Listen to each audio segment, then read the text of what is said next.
uyu munsi nakantu kumbure benshi babona ko ari ikintu kidashemeye cyane mu Burundi mugabo nakamwe k'ubuhinga nabonye ko ari byiza ko tumenya ko kariho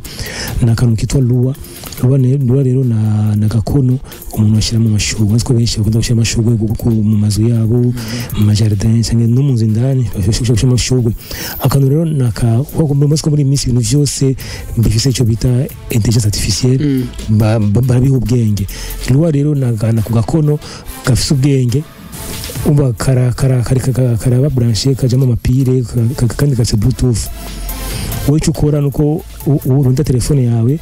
urondera iyo application ye ko kaluwa application umaze kuinstalla rimwe gusa yabiheze niyo kandi igikeneye internet uyikoresha uyu gusageze ko uyigira uteresha iyo application iyo imaze guhera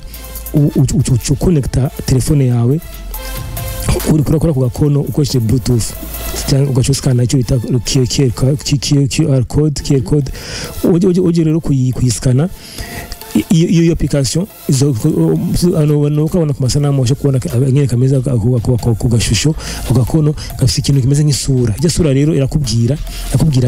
wowe kwanza muri application ndani uravuga igitego cyarico ugira utere kiri mu gakono icyo gitego rero kirafise amategeko akigenga mu isi yose bavuga yuko nk'uko muri yishyuwe kanaka rikenya amazi angana uku rikeneye ubushuhe bwa nuku rikeneye izuba ringana uku iyo yose rero ako gakono kacabimenya kamenya bikenewe kujya gitego wabashizemo rero kagenda kakubwira iyo ubonye gafise isura y'umuntu anyotewe umuntu afite inyota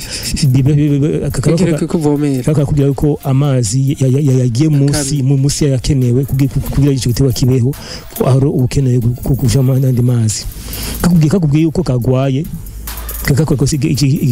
isanamu y'umuntu agwaye muri sick kakosha ama emoji kakakubwira yuko amazi yabaye menshi kwanaze ko n'igitego ari bitego ushama amazi menshi bishaka gupfa kakakubwira ati amazi yabaye menshi irindira ureke kandi kushama amazi kugeza amerewe neza kazanye isura ya vampire babisigura yuko kari mu mwijima mwinshi karakana umuco icyo gitego abantu bagishize kakira umuco ngo ari kindi gero kakwereka yuko kari amaso yayo abaye blue amaso yayo nk'umuntu amenesa amaso niko izuba ryinshi